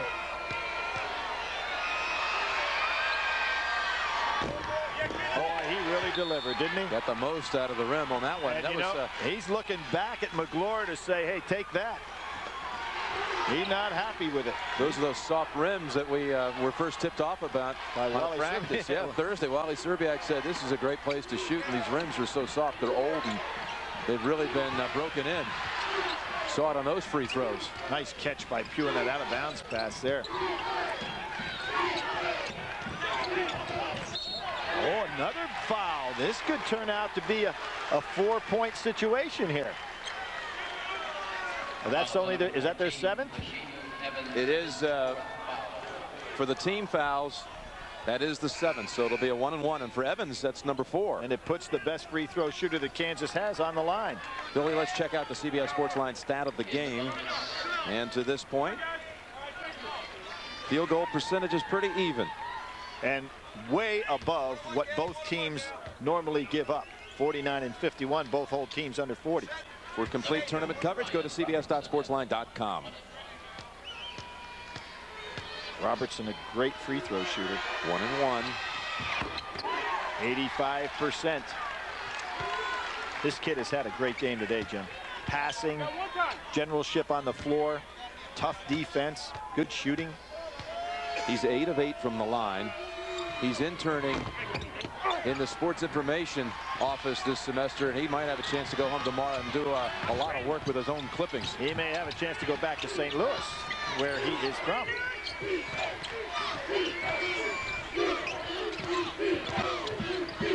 Three-point Jayhawk lead with 5 minutes left in the game. Will Turner penetrate and look to kick out? He doesn't have his normal shooters out here with him now. Pageant's the guy he'd love to do that with. There it is. There's the play. Turner takes it instead. And look at this form. Sensational. He and Pageant were hooked up for the penetration and kick out, but he took it himself. The 12th tie of this game. Good crossover dribble. The freshman, not this time. What a quick putback. Over the back. Chenoweth, yes. That was a good crossover dribble. The shot just wouldn't fall. Chenoweth comes following up this shot, but goes right over Paget's back. It'll give Paget a 1-and-1 at the other end. Number 34, Scott Paget. Paget with 14 for the game, and he's come through here in the late going, as he often has in his career. Substitution. Bradford back in for Gregory in the Kansas lineup. Had that monstrous game against Maryland in their huge win. 25 points, 13 rebounds, 5 assists. Shows his versatility as a ball player. Calmly sinks the 2 with 4:30 remaining. 2-point Wildcat lead. Quite a comeback by Kentucky after that 4-point play situation. Are these the comeback Cats? Take 2. Well, this is the state of comebacks. Remember Kentucky, LSU, the incredible comeback. And the all-time comeback in the history of college basketball was Duke Tulane here in New Orleans. Bradford short, and Paget takes it back for Kentucky. And they put the ball in the hands. It gives you a guy that gives you so much confidence when he's got it in his possession. 7 lead changes, 12 ties. Pugh, that'll be it for him. And he'll have to head to that bench not knowing if he'll ever wear that Kansas uniform again. Well, that's going to bring Gregory back into the ball game. Really hurts Kansas. Gregory will come in. Pugh goes out. The senior out of Omaha gave him a big game, a huge game. Breaking open a tight one with Evansville at the half. Second half splurge by the Jayhawks, and T.J. Pugh, senior, has fouled out. Roy Williams said the most courageous player he's ever coached. Came back from some injuries. Pretty tall accolade when you think of some of the players he's had here. Yes, sir. His 11 years. 1-1. All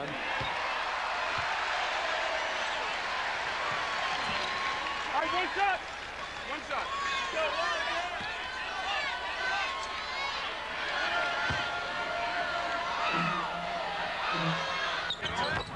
Padgett so smooth at the line. A 7-point Kentucky run, and the Wildcats have regained the lead by 4. A 7-point Kentucky run has given them the lead by 4. Advance Billy Packer, Bonnie Bernstein here. All right, Billy. Well, what I think Kansas better be prepared for is Kentucky's press right here. See if they come out after them to try to pick them up full court and shock them a little bit. Instead, they do drop back. I thought they might pick them up full court, try to turn the ball over quickly, but Kansas probably spent most of that time out getting strategy for the shot. Half court set man-to-man by Kentucky. Ryan Robertson will shoot 3 again for the second time in this game. And he thought he had the basket as well. He thought he could tie it with one trip. Excellent follow through on the shot, even though he got hit. It's the 4th on Allison. Tonight on CBS begins with 60 Minutes. Then it's Touched by an Angel and the CBS Sunday movie Replacing Dad, starring Mary McDonnell and Tippi Hedren tonight on CBS. They'll shoot 3 here. Trying to advance another team from the Big 12 into the Sweet 16. And hey, how about the committee? Kudos to the committee. The last team in was Oklahoma, the 13th seed, the at-large team with the worst seed, Oklahoma. And they're into the Sweet 16. Yeah, Purdue was pretty far down that line. 10. A lot of people thought they may not get in. Boy, he and Padgett have just been pure from that foul line. Again, going back to the experience of the seniors. And he has a career high now. Robertson with 24 and a reach around foul on Bradford. It is so contenting for a coach to be thinking that he's got the ball in the hands of seniors in these kind of basketball games. You notice Turner seems like he's totally in control of what's going on. Robertson the same way down on the other end. Another Jayhawk falls victim to the foul count. It's Bradford this time. Pugh was the first to go. And Lester Earl. Not winning any popularity contests here in New Orleans. They're going to have to rely on Lester here. And you know, Jimmy, you talk about a guy maturing over time. As a freshman, Padgett played an average of 4 minutes a game, scored 2 points and 1.2 rebounds a game. So that form's so good. Yeah. Now he misses the first, got double bonus the rest of the way. He had 28 points his first year as a player at Kentucky. Right. Total. Not in a game, total. It's pretty good talent ahead of him on that team, though. Second one rattles in. 2-point lead. Kind of surprised Kentucky didn't pick up full court after that made shot, just to throw Kansas off track a little bit. Kentucky has brought back Evans with his 4 fouls. We approach 3 minutes to go. Padgett now playing Robertson. Bochy for the lead. And the freshman does it again. You said it, Billy. Just keep shooting, and he has shot his way out of that slump that he was experiencing for 3/4 of this game. At 9 in the second half. Kid's got a lot of guts. And he's been asked to guard Turner during this set, too. Padgett. Oh, there's a push by, was that Earl trying to run through Turner? But this is not all bad. Turner not, you know, we talk about all the great things he does, but one of the things he has problems with is free throw shooting. He's gotten better, though. He's 68% this senior season. It's double bonus time again, so 2 the rest of the way. His first 2 years at Kentucky, shot 56% from the line. 1 to tie, 2 for the lead. He's been shooting it good today from the outside as well. Now, isn't that the first time he's been on the line today? It is indeed.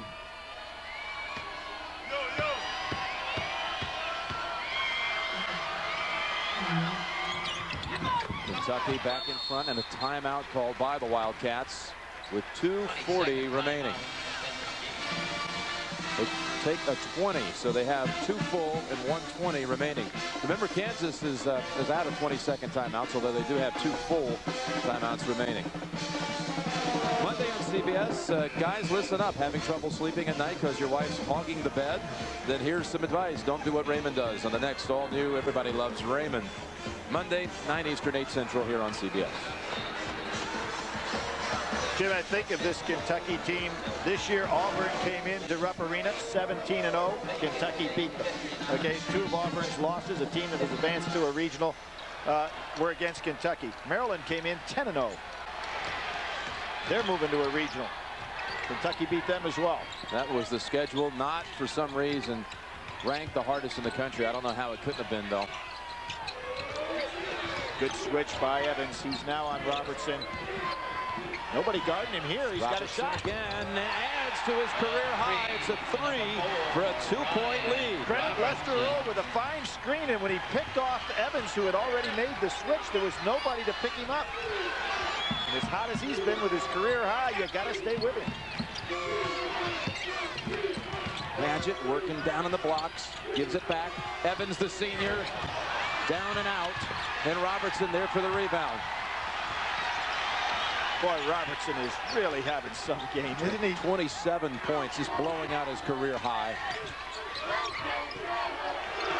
He's got the ball again. Now Prince on him, the freshman. Here they get the switch again.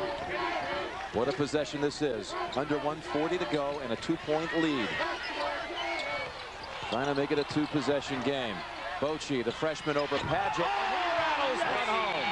Boy, I'll tell you what, his guts and the coaches from Kansas telling him keep shooting the ball when he was 2 for 10. Killing Kentucky from the outside. Bochy and Robertson. Oh, great rebound. Wow, he's able to hold on to it somehow. Here comes the penetration. Robertson, Turner, did he travel? No, outside. Turner puts that ball down the floor and turns that corner. Back to the line for 2. Here he goes, that jump stop, and then straight up for the shot. One of his most effective offensive moves. So no basket. Foul was outside, but it's a double bonus situation anyway. So down 5 with 1:08. Percentages working in the favor of having this guy on the line if you're Kansas, even though he stripped the last 2.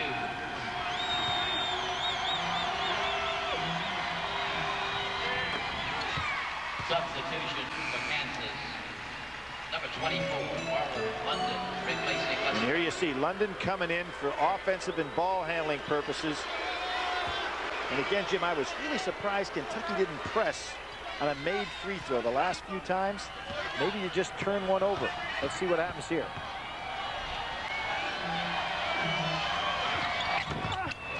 Down to 3 and a timeout. Kentucky. a full timeout. I'll be shocked if they don't come out pressing this time. A full timeout by the Wildcats. Will they be the comeback Cats again? From 5 down to 3. Kansas ball when we come back. Remember that arrow. It belongs to Kentucky. And Billy, I know this is the kind of game you had hoped we would see here, and you what we expected. Yeah, we never had seen a Kentucky-Kansas matchup in the NCAA tournament before today. And for you and all the historical knowledge and reverence you have for this sport, what does this mean here? Well, I think it's great. I think that Tubby did exactly what I expected him to do a few possessions ago, and that is pick up full court. Tough pass, gets it over to London. They're not over the 10-second line yet. 3 seconds, and they get it apart across with 2 to spare. Can Robertson do anything else for his team? Saved them right there. They were in some serious trouble. With the lead by 3 and possession.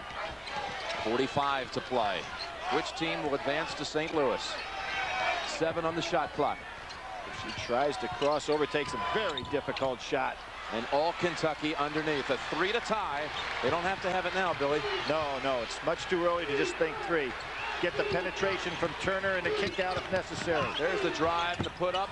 McGlure gets it back. What an effort. Backstops Padgett. He'll take the 3 to tie it. Oh, boy. Can't happen. How about Shepard? You think of Shepard? You think of last year? This is it. This is it. No timeouts. Boy, I'd get the ball in Robertson's hands. I really would. 7 seconds. Game on the line. Will the champs speed to throne right here? Robertson over to Gregory. Overtime. It's only fitting. We go into overtime.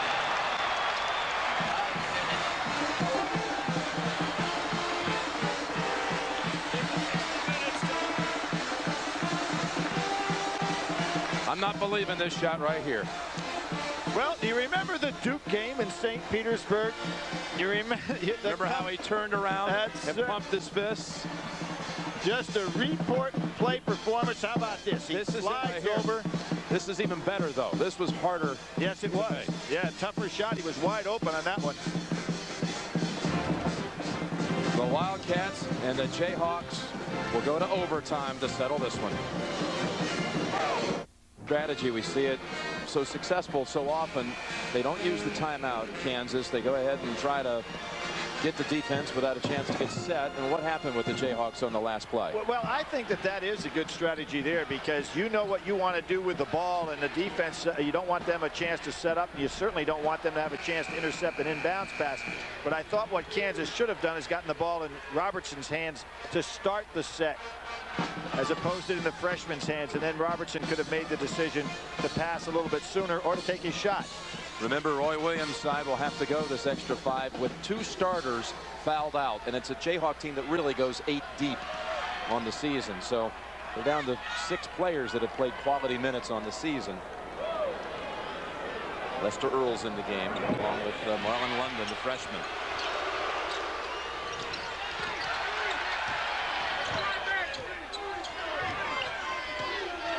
I bet you for these players, they feel like they've been out here for a week. You know what? London too strong. And McGlure. Taya McGlure made a huge play on that Padgett 3 just to keep it alive. They were able to see. He sure did. And then also that shouldn't go unnoticed. You know? Presence of mind to get it back out to the right guy. There's where he does have trouble. In traffic, catching the ball. Kentucky started this overtime period in his zone. Kansas stays right with their man-to-man. Boy, it's Roy Williams done a tremendous job getting this young team into a tough defensive squad. Padgett again. Scott Padgett taking over. That's a 2, though, not a 3. Scott Padgett now with 25 points. Now London and Robertson, the 2 best scorers that they've got out here from the outside against this zone. Lester Earl. Where's he going? Inside. McGlure. Turner stops at the stripe. Freezes the defense. And Prince, the freshman, presence of mind to bring it back out. You think Kansas could be a little tired to get beat on the boards here? Chenoweth, that's going to be on Padgett. And give London some credit for blocking Padgett out, so they gave Chenoweth a clear shot at the basket. The foul on number 34. It's a second on Padgett. His second. Jim, I think of so many programs that have had guys that have graduated, and then the next year the remnants. I think of Ralph Sampson moving on, and the '84 team for Virginia. Yeah, Virginia moving on. This is these kids from Kansas been told, well, you know, you had your best shot in 96, 97, 98. So 1-1 at the line for Chenoweth, who has not scored since halftime. And let's face it, Billy. It's a bracket that's got a lot of interesting ingredients to it when you throw in Miami and the underdog and Wally Szczerbiak and his outstanding play here. You got the 1 seed Michigan State that's been pulling away here in the late going against Ole Miss. You have, well, you've got Oklahoma, 13th seed. The last team to get in is alive. And, you know, either one of these teams capable of winning here and going on and winning 2 at the regional. Well, everybody knocking the Big 12. They could have up 2 teams in that region. Oklahoma and Kansas. And there's Turner wanting to take it over the top of a smaller man. And Kentucky staying in that zone. Bushi breaking to the outside. He's got the jumper. Yep, over Chenoweth's screen. Didn't have the rebound to Paget. 2-point lead and possession for the Wildcats. Boy, it's Turner is just, you know, he's saying I'm fresher than you are and going right by everybody. That was on Boshi. His second. So that means, again, we're in the double bonus, and it'll be double bonus on the other side, too, the rest of the way. So you can sense the legs of Kansas not quite where they were at the start of this second half. They are a little weary right now. Turner getting stronger by the second. You remember when he stepped up to the line for the first time? Recall how we were saying he had shaky years at the free throw line. He's 5 of 5 today, and they've all been here in the late going.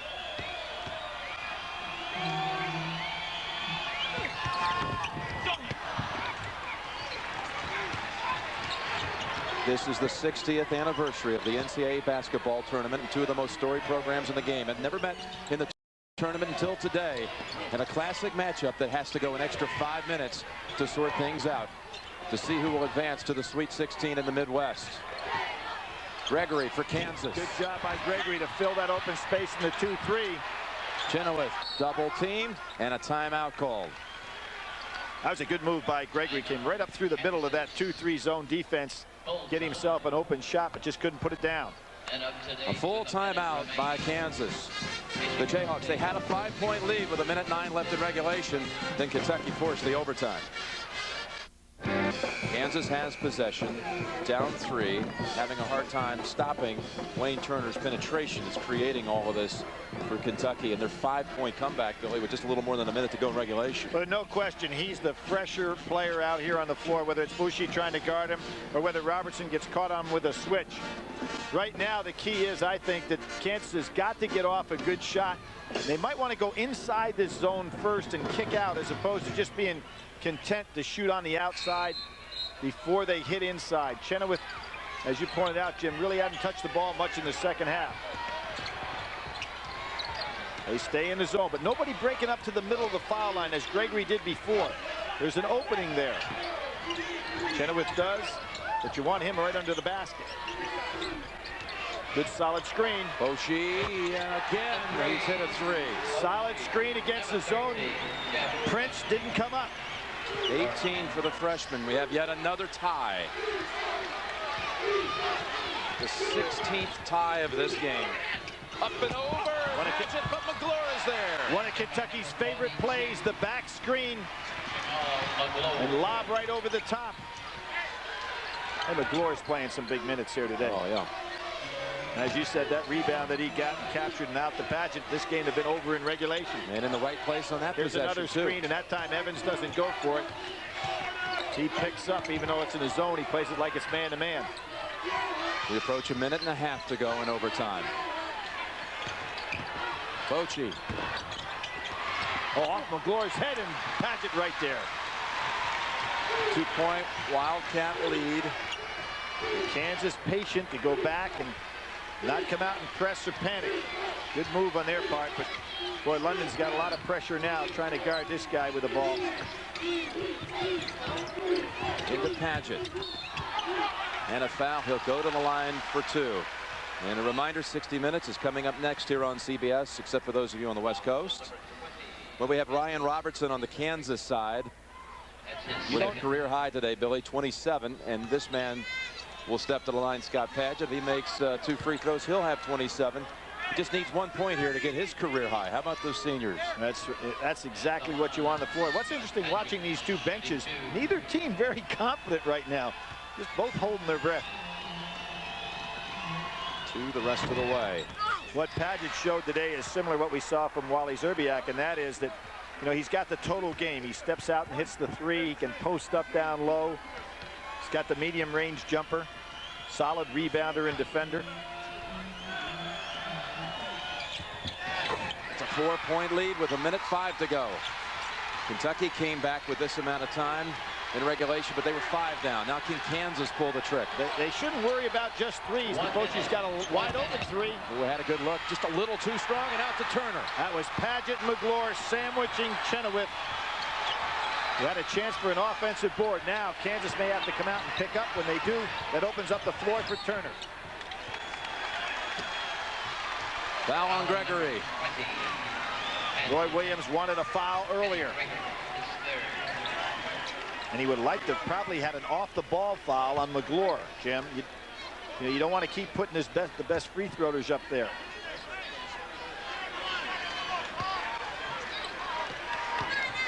Paget has had a lot of opportunities at the line. He's 10 of 13 today. Yeah, if you have your choice in your Kansas, you want to put McGlure on the line whenever possible down this stretch. Increases his new career high to 27.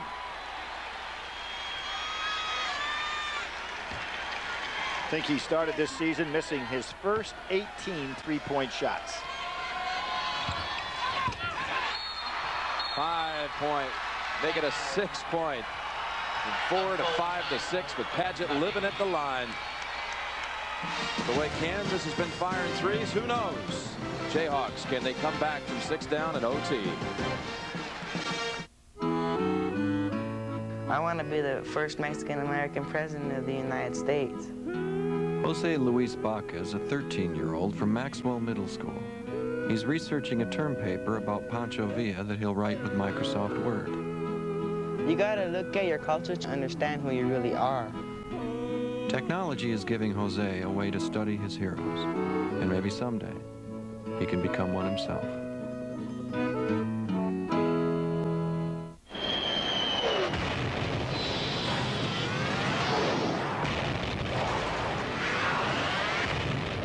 Break through to the new world of Mach 3 from Gillette, the first triple blade shaving system. 3 blades specially positioned to shave progressively closer. You take 1 stroke, it takes 3. So you don't have to shave the same area over and over, which means less irritation. 3 blades, fewer strokes, less irritation. Mach 3 from Gillette. Well, there was one year where I almost lost the entire backyard to crabgrass, and I vowed that would never happen again. The following year, I did use Turf Builder plus Halts. It not only got rid of the crabgrass, but it also greened up the lawn and thickened it. I used the cheaper brands, but I didn't have the color that I wanted, and I did have the weeds. Look how thick it is. Look at the color of it. There are no weeds. I take the credit instead of Scott's. I call it Louis Lawn. I'm very proud of the results that I get from Scott's. And there will be no crabgrass.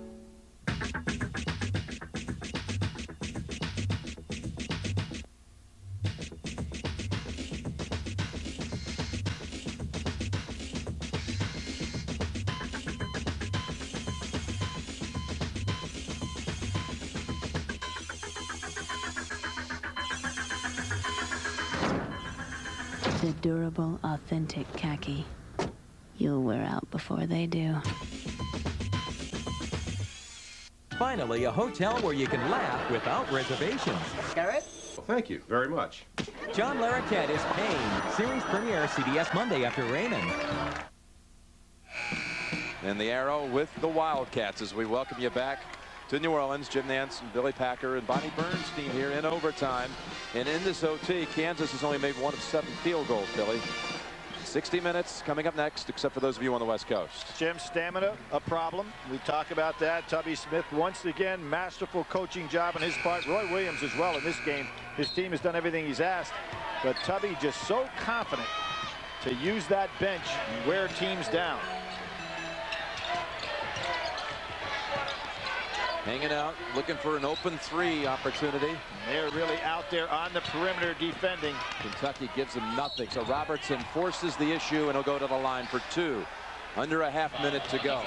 Once they got inside, Paget would have been better off not fouling there. You know, just go ahead and take your chances, even if he gets a 2.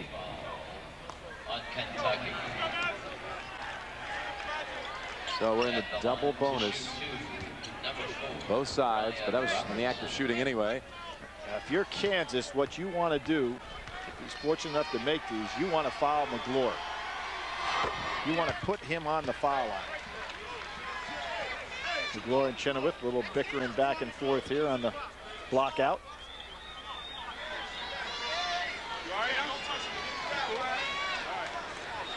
You want to pick up immediately after this made free throw if it happens and foul McGlure. 2 for 2. Oh, that's not what you want to do. That's a technical foul. They were lucky there. Yeah, McGlure hit the deck. No, that is a technical foul. No, there's no call at all. See, they're trying to foul, and the referees aren't paying attention. They're not. There it is. They finally did. And they got McGlure on the line, Billy. Yeah, now see, as prescribed. Once the ball is handed to the man that's taking the ball out of bounds, that's a different story. But before that, when Chenoweth threw McGlure to the floor, that should have been a technical. It's the 4th on Chenoweth. Here it is, Billy, what you're talking about. Yeah. Right side, right side. Yeah, watch what happens right here.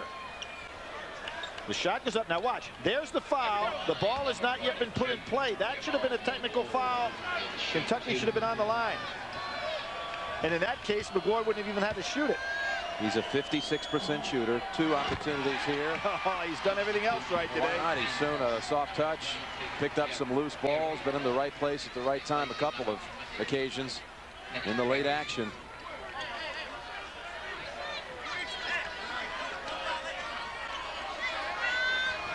Tubby's still battling on that sidelines. He said, Kansas just got a player in the game. I want my guy in the game. Trying to get Tayshaun Prince in. He is intense. He doesn't win that battle. Tubby on that original Rick Pitino staff. Herb Sendek and Ralph Willard. Quite a staff. Goes to Allison instead, and McGlure's second spins out. Now we got the 5-point game. They need a 2 and a 3, so they don't have to have just the 3 right away. They settle for the 2 quick. Robertson from way out there. And Padgett, who else down with it. Who else? He will shoot his 16th and 17th free throws of the game. Jim, when you're down 5, though, you've got to understand arithmetic. You don't have to take the 3. And a lot of times, a team just subconsciously thinks you're going 3 so you can drive to the basket and get a quick 2. He has a double-double. I hate to reduce this this effort, this intensity, and what he's brought to this team today down to stats, but it is a career-high 28 points and 10 rebounds. A man who had a hard time getting his Kentucky career started, and now he doesn't want to let go of it. Oh, he hits himself in the head. 60 minutes coming up next, except on the West Coast. Well, as proud as everybody is about the way this guy's developed as a basketball player, I imagine his parents are even prouder of the way he's developed as a student athlete. All academic SEC. Makes it a 6-point game. 17 seconds to go. Now you need nothing but 3s. Got to have a 3 right away. Might as well put it up. He's got the range for it. Looking for a screen. Oh, look at Evans right on him. Blocked by Prince. Chenoweth the 3. Underneath Robertson. Put back, but only 2 seconds and a timeout. Well, nothing else that Robertson could do but put it up, but that didn't help him. He had to fire that ball back out and take a chance. 2.7 seconds remaining, and we'll have the St. Louis Regional all set.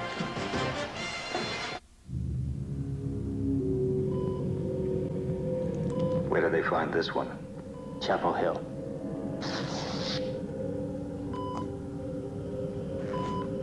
Toxicology? Negative.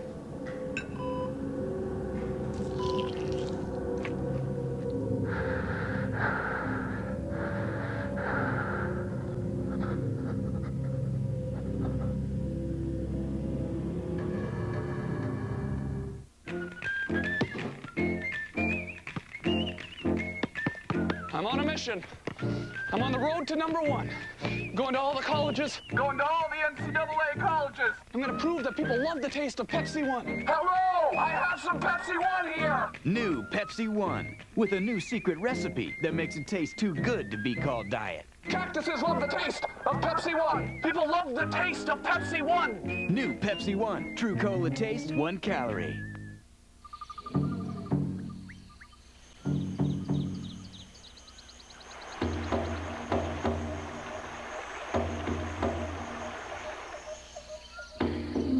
Cellular One, clear across America.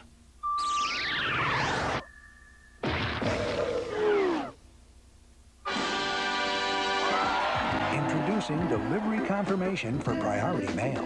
Now, what's your priority?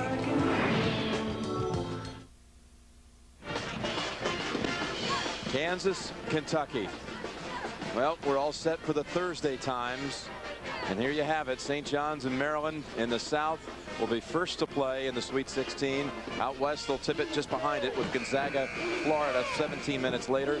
Ohio State, Auburn, and Iowa and Connecticut. We waited now, 60 years in the tournament to see these two collide for the first time. It was worth the wait, huh, Billy? Would you say?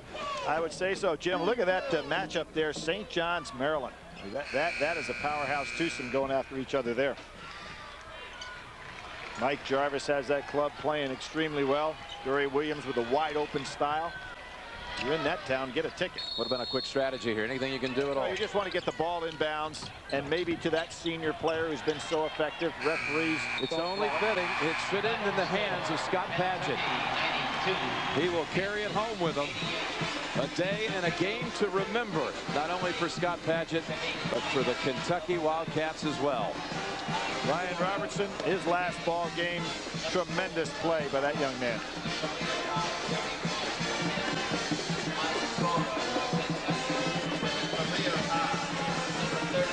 Kentucky advances to the Sweet 16. And next we'll take on Miami University on Friday night in St. Louis. Michigan State and Oklahoma will also be in that regional. Two pretty good Ryan Robertson is the Chevrolet MVP. Wayne Turner, although I think you got to share it with Scott Padgett. Last year they were the comeback Cats. They came back from 5 down today with a minute to go, and they're advancing on Kentucky. Let's go back now to New York. Greg Gumbel.